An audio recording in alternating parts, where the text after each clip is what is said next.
الشيطان الرجيم بسم الله الرحمن الرحيم ما شاء الله لا حول ولا قوة إلا بالله العلي العظيم أعوذ بالله من الشيطان الرجيم بسم الله الرحمن الرحيم ما كان محمد أبا أحد من رجالكم ولكن رسول الله وخاتم النبيين وقال الله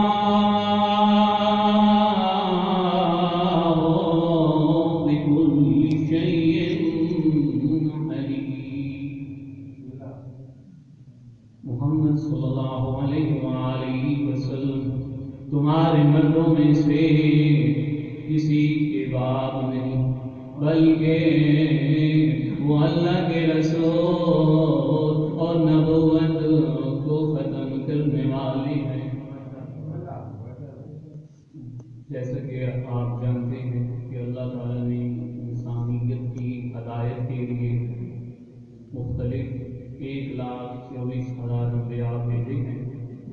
پہلے نبی حضرت محمد صلی اللہ علیہ وآلہ وسلم جبکہ آخری نبی ہیں، اور پہلے حضرت آدم علیہ السلام ہیں جبکہ آخری حضرت محمد صلی اللہ علیہ وآلہ وسلم.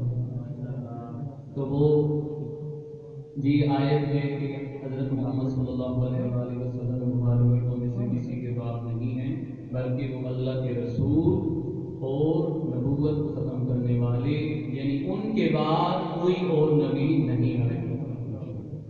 پھر اللہ تعالیٰ اپنے پیارے محبوب حضرت محمد صلی اللہ علیہ وآلہ وسلم کے بارے میں فرماتا ہے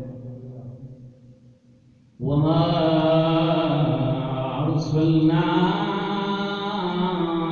إِلَّا رَحْمَةً لِلْعَالَمِينَ. اور حضرت محمد صلی اللہ علیہ وآلہ وسلم کو ہم نے تمام جہانوں کے لیے رحمت بنا کر ان اللہ وملائکتہ یصلون علی النبی یا ایھا الذین آمنوا صلوا علیہ وسلموا تسلیما.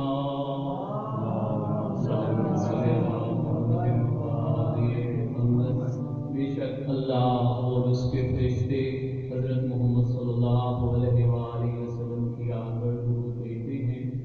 اے ایمان والوں تم بھی محمد صلی اللہ علیہ وآلہ وسلم کی آگ پر درود بھیجو.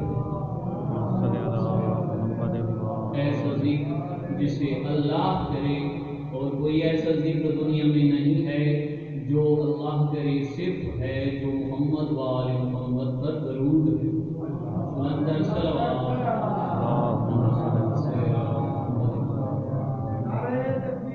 اللہ اکبر یا رسول اللہ یا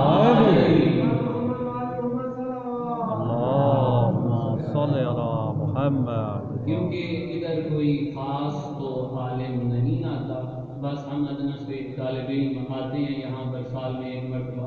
تو آپ نے پریشان نہیں ہونا، انشاءاللہ 15-20 منٹ میں پڑھنا ہے، اور کوئی نہیں ہے تو ہم بھی تو ہیں پھر، تو اس لیے پریشان نہیں ہونا. انشاءاللہ جشن جس طرح ہم کوشش کر سکتے تھے ہم منا رہے ہیں، اور آپ دیکھیں گے کہ انشاءاللہ اللہ تعالیٰ اس میں اور برکت ڈالے. جیسے کہ آپ جانتے ہیں کہ اللہ تعالیٰ نے اپنے پیارے نبیوں پر اپنا ذکر یعنی قرآن، انجیل، زبور، تورات 4 کتابیں اپنے انبیاء پر اتاری. 4 مختلف انبیاء آئے جن پر اللہ تعالیٰ کا ذکر نازل ہوا، اور ہمارے پیارے نبی حضرت محمد صلی اللہ علیہ وآلہ وسلم پر قرآن مجید نازل ہوا۔ وہ قرآن کیا ہے؟ جس طرح محمد صلی اللہ علیہ وآلہ وسلم ایک ہے نا دنیا میں، اور کائنات میں قیامت تک کوئی نبی ایسا نہیں آ سکتا، ایسی شان کا مالک۔ اسی طرح اللہ نے اپنے پیارے محبوب کو ایسی کتاب دی کہ اس سے بڑھ کر کوئی کتاب نہیں، اور جس میں ایسی چیز، ہر اس چیز کا ذکر ہے جو دنیا کائنات میں موجود ہے۔ اللہ تعالیٰ ارشاد فرماتا ہے لا رتب ولا یبس الا فی کتاب مبین۔ کوئی خشک ہوتا ایسی نہیں جس میں کتاب مبین میں اس کا ذکر نہ ہو، یعنی خشکی ہوتا دنیا میں خشکی، اور یعنی یہ جو زمین ہے، آپ یہاں بیٹھتے ہیں یہاں پر خشکی ہوتا، یہاں پر پانی اور خشکی، لیکن جتنی بھی چیزیں ہیں نا، خشکی ہو، تر میں نہیں، دریا ہو گئے، پانی جہاں پر ہے، زمین، اس کا ذکر قرآن بھی موجود ہے۔ آگے اللہ تعالیٰ ارشاد فرماتے ہیں اِنَّ نَحْنُ نَزَّلْنَا الذِّكْرَ وَإِنَّ لَهُ لَحَافِظُونَ۔ ہم نے ہی اس ذکر کو اتارا اور ہم ہی اس کے نگہبان ہیں، یعنی ہم نے اس ذکر کو، یعنی قرآن مجید کو نازل کیا اور اس کے نگہبان۔ اب دیکھیں، قرآن جیسی کتاب نہیں، جس کا نگہبان اللہ ہو۔ دنیا میں کوئی چیز ایسی نہیں جس کا نگہبان اللہ ہے، مگر قرآن وہ کتاب ہے جس کا نگہبان اللہ ہے۔ آگے قرآن کیا ہے؟ سورۃ بقرہ، بسم اللہ الرحمن الرحیم، الف لام میم، الف لام میم، ذالک الکتاب لا ریب فیہ، یعنی ہم نے اس ذکر کو نازل کیا، اس میں کسی قسم کا شک و شبہ نہیں، شک و شبہ کی گنجائش نہیں، اس میں شک نہیں کیا جاتا۔ ہدی للمتقین، متقین کے لیے ہدایت ہے۔ متقین کون سے؟ الذین یؤمنون بالغیب ویقیمون الصلاۃ ومما رزقناہم ینفقون، جو لوگ غیب پر ایمان لے، الذین یؤمنون بالغیب ویقیمون الصلاۃ، اور نماز ادا کرتے ہیں، ومما رزقناہم بالغیب ویقیمون الصلاۃ ومما رزقناہم ینفقون، اور اللہ تعالیٰ نے جو رزق دیا ہے اس کو اللہ کی راہ میں خرچ کیا، اور ویقیمون الصلاۃ ومما رزقناہم ینفقون، والذین یؤمنون بما انزل الیک، اور جو تم پر ہے نازل کیا جائے، بما انزل الیک وما انزل من قبلک، اور جو تم سے پہلے نازل کیا جائے، وما انزل من قبلک وبالآخرۃ ہم یوقنون، اور آخرت پر بھی یقین رکھتے ہیں۔ یعنی جو شخص غیب پر، یعنی اللہ پر، یعنی اللہ کو ہم نے نہیں دیکھا، یہ غیب ہے، اس پر ہم یقین رکھتے ہیں، اور نماز پڑھیں، اللہ کی راہ میں خرچ کریں، وہی متقین ہیں، انہی کے لیے یہ قرآن نازل ہوا۔ اور متقین جو کہ اللہ کی راہ میں خرچ کرتے ہیں اور اس پر ایمان رکھتے ہیں جو نازل ہوا آپ صلی اللہ علیہ وآلہ وسلم پر، اور جو ان سے پہلے نازل ہوا، اور وہ آخرت پر بھی یقین رکھتے ہیں، یعنی قیامت پر، یعنی ہر انسان نے مرنے کے بعد دوبارہ زندہ ہونا ہے، اور پھر آخرت ہوگی، یعنی اس کے اعمال کا حساب ہوگا۔ اب اللہ تعالیٰ فرماتے ہیں فَاذْكُرُونِي أَذْكُرْكُمْ وَاشْكُرُوا لِي وَلَا ذکر کرو میں تمہارا ذکر کروں گا. یعنی کون سا؟ یعنی تم قرآن پڑھو، اللہ تعالیٰ کی تعریف کرو تو میں تمہاری تعریف کروں. اب قرآن جو حضرت محمد صلی اللہ علیہ وآلہ وسلم پر نازل ہوا اس کے بارے میں حضرت علی علیہ السلام فرماتے ہیں قرآن نور ہے. اور ہم کہتے ہیں نا کہ اللہ تعالیٰ نے سب سے پہلے حضرت محمد صلی اللہ علیہ وآلہ وسلم کا نور پیدا کیا. اول ما خلق اللہ نوری حدیث ہے. تو صرف محمد صلی اللہ علیہ وآلہ وسلم نور تو ہیں، مگر ان کے ساتھ جو قرآن ہے وہ بھی نور ہے، نور کے ساتھ نور ہے. پھر فرماتے ہیں ایسا چراغ ہے، باب العلم حضرت علی اپنے نکالے فرما رہے ہیں قرآن کے بارے میں، ایسا چراغ ہے جس کی لوگ خاموش نہیں. یعنی چراغ جلتا ہوا تو دیکھا ہے، وہ بجھ جاتے ہیں یہاں پر تو دنیا میں تو چراغ جلاؤ کچھ دیر کے بعد بجھ جائے، لیکن قرآن ایسا چراغ ہے جس کی لوگ خاموش نہیں، یعنی ختم ہونے والی نہیں ہے. ایسا دریا ہے جس کی گہرائی تک رسائی نہیں، یعنی سمندر ہوتا ہے، دریا ہوتا ہے، اس کی ایک تہ ہوگی نا، قرآن کی تہ نہیں ہے. پھر فرمایا قرآن شفا ہے. قرآن مجید میں ارشاد ہے نا وَنُنَزِّلُ الْقُرْآنَ مَا هُوَ شِفَاءٌ وَرَحْمَةٌ لِلْمُؤْمِنِينَ، کہ مومنین کے لیے قرآن جو ہے وہ شفا و رحمت ہے، یعنی اس پہ شفا موجود ہے ہر بیماری کی. اس لیے تو حضرت محمد صلی اللہ علیہ وآلہ وسلم وہ اللہ تعالیٰ نے ایسی کتاب دی جس میں شفا ہے. اور قرآن مجید ایک شخص یا قوم کے لیے نہیں، جیسے کہ آپ نے کہا نا خشک ہوتا ہے، زمین و آسمان میں ایک شخص نہیں ہے، کئی قومیں ہیں، کئی چیزیں ہیں. قرآن مجید ہر شخص ہر قوم کے لیے نازل ہوا ہے. یہ صرف میرے لیے سبق نہیں، یہ آپ کے لیے بھی سبق ہے، یہ مجھ سے پہلے لوگوں پر بھی سبق تھا اور مجھ سے آنے والے لوگوں پر بھی سبق ہے. امام جعفر صادق فرماتے ہیں قرآن کی تلاوت ضرور کرو، قرآن کی آیات کی تعداد کے مطابق جنت میں بلند درجات بڑھتے جاتے ہیں. اور تم روزانہ 50 آیات کی تلاوت کیا کرو.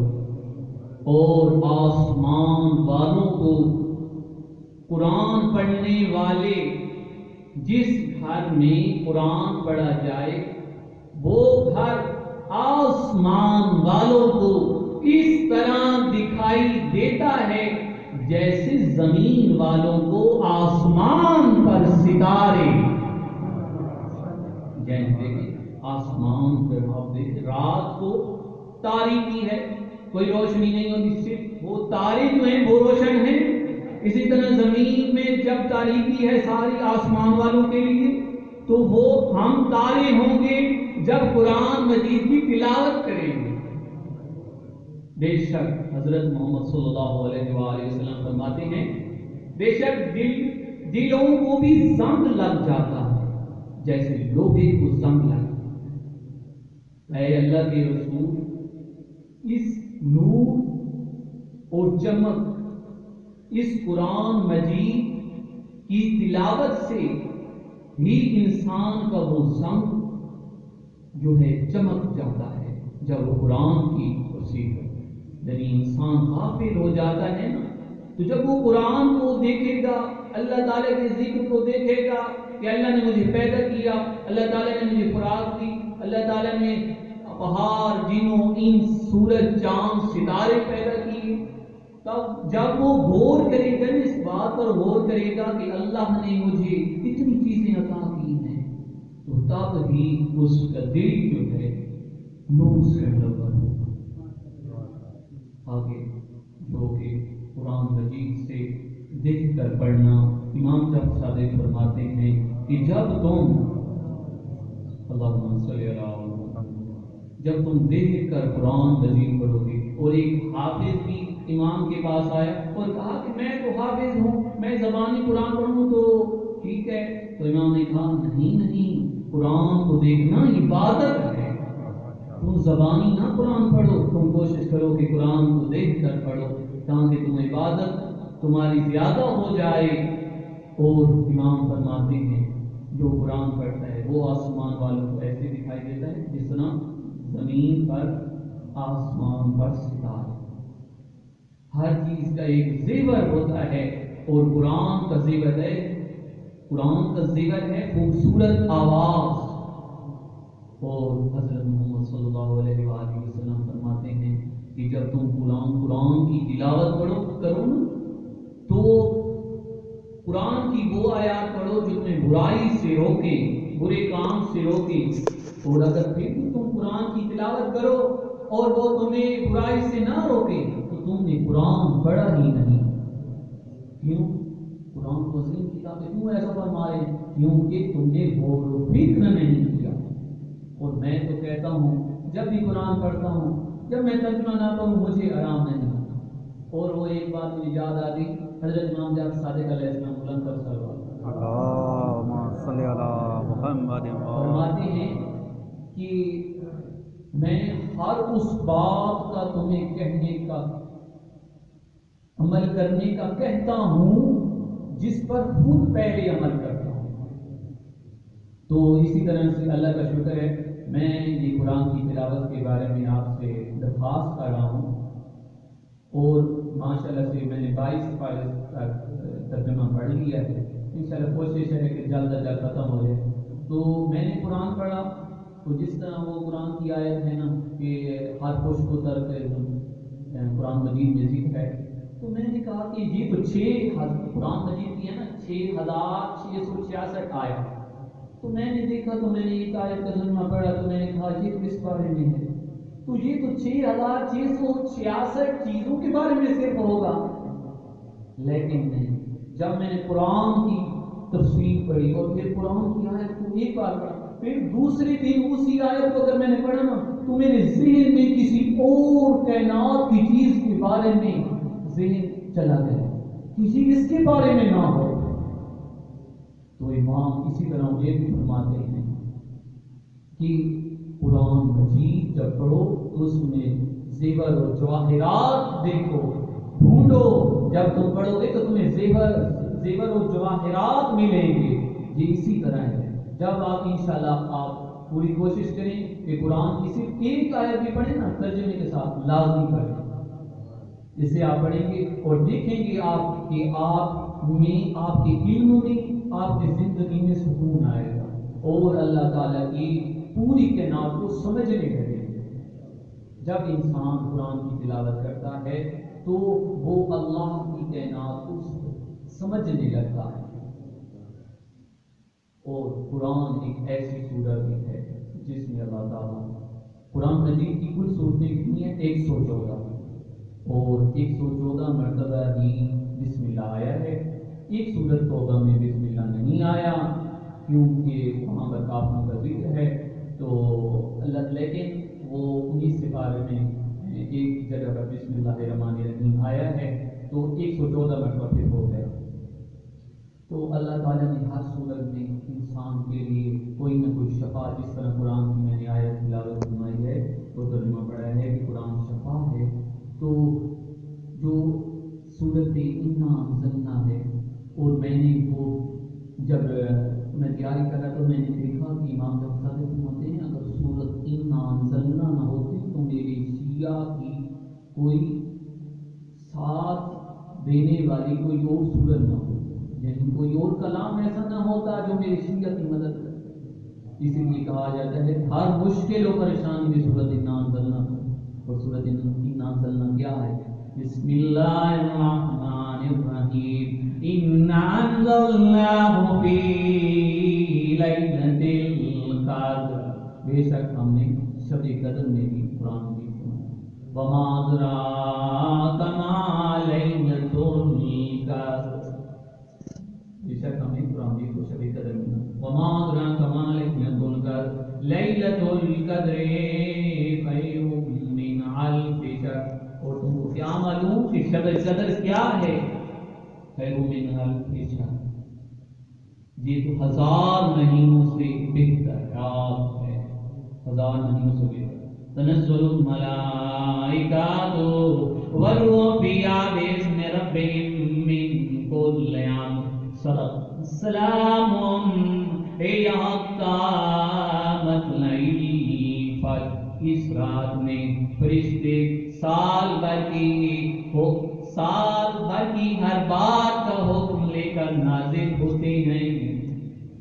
یعنی وہ رات ہے جس میں اللہ تعالی کے فرشتے جو ہیں وہ پوری سال کی حکم لے کر نازل ہوتے ہیں، اور یہ رات جو ہے 1000 مہینوں سے بہتر۔ اور آج حضرت محمد صلی اللہ علیہ وآلہ وسلم کی ولادت تمام مومنین کو مبارک ہو۔ لیکن قرآن مجید کے ذکر کے بارے میں بات تھی تو میں عرض کر رہا ہوں، اور امام جعفر صادق علیہ السلام کی آمد مبارک ہو۔ اور امام جعفر صادق علیہ السلام کا نام جعفر ہے اور لقب صادق ہے۔ جعفر کی ایک جنت میں ایک نہر کا نام ہے، اور اس سے فیض عام ہوتا ہے نہر سے، تو امام کے علم سے اسی طرح جو ہے فیض عام تھا۔ اور امام نے جتنا ہی اسلام کی خاطر اور مومنین کی خاطر، جس طرح ہم کہتے ہیں کہ جعفری ہیں، تو یہ امام ہی کے نام سے جعفر سے جعفری ہیں، یعنی امام کے ماننے والے زیادہ تر علم اور زیادہ تر صحابہ زیادہ تر علم پہنچا سکے حضرت محمد جعفر صادق علیہ السلام۔ تو امام جعفر صادق علیہ السلام ایک گلی میں سے آ رہے اور آگے ایک شخص آ رہا تھا، وہ بھی اب میں آپ کو بتانا چاہتا ہوں وہ کتنے سخی ہیں، کتنی سخاوت اور اللہ تعالیٰ کے کتنے پیارے، اور ان کے جو کہنا ہے وہ اللہ تعالیٰ کو کتنا پسند ہے۔ اب وہ آ رہا ہے ایک شخص، امام ایک طرف سے وہ آ رہا ہے، ایک طرف سے امام آ رہا ہے، اس کے ہاتھ میں ہے شراب کی بوتل۔ اب اس نے جب امام کو دیکھا تو وہ پریشان ہو گیا کہ میں امام کے ماننے والا ہوں اور کیسے امام کے سامنے یہ شراب لے کر جاؤں۔ جب امام قریب آئے تو اس نے کیا کیا، اپنے ہاتھ کے پیچھے سے کمر کے پیچھے نا اس بوتل کو چھپا۔ تو امام نے جب اس سے ملاقات کی، امام نے کہا اے شخص تیری پیچھے کیا چیز تم نے ہاتھ میں اٹھائی ہوئی ہے؟ تو اس نے کہا کہ یہ ایک سرکہ ہے۔ تو امام نے کہا سرکہ ہے؟ اب یہ امام کے سامنے تو نہیں لا سکتا تھا، کیونکہ امام تو ایسی چیز بری چیز سے منع کرتے ہیں اور ماننے والا بھی امام کا تھا۔ اب اس نے اللہ تعالیٰ کی طرف توجہ کی اور اپنے خالق سے عرض کی اے اللہ میری عزت رکھنا۔ جب اللہ تعالیٰ کے سامنے اس نے عرض کی اور اس کی آنکھوں میں آنسو آ گئے، اور جو کہ ہمارے امام تو جانتے ہیں پھر ہر چیز کے بارے میں، جب امام نے اس کے چہرے کی طرف دیکھا تو کہا اے شخص پریشان کیوں ہے، تو دکھانا تیرے ہاتھ میں سرکہ تو ہے۔ اور جب اس نے دیکھا تو وہ سرکہ ہی تھا، کیونکہ امام نے کہا دیکھا جب اس کے چہرے کی طرف تو وہ اللہ تعالیٰ کی اس عاجزی کی طرف پلٹ گیا تھا، اس کی آنکھوں میں آنسو تھے۔ تو آپ کبھی بھی یہ نہ سمجھے کہ ہم اتنے گناہ گار ہیں کہ اللہ تعالیٰ ہمیں کیسے معاف کرے گا۔ وہ دیکھو یار وہ شراب کی بوتل اٹھائے ہوئے ہے، لیکن امام اور اس اللہ کی امام کو دیکھ کر اس نے اللہ کو یاد کیا اور اللہ تعالیٰ اس پر راضی ہوا، امام راضی ہوا، اور امام نے کہا کہ تیرے ہاتھ میں سرکہ ہی ہے تو کیوں پریشان ہے؟ جب اس نے دیکھا تو وہ واقعی سرکہ۔ ایک مرتبہ پھر امام جعفر صادق علیہ السلام کے صحابی ہیں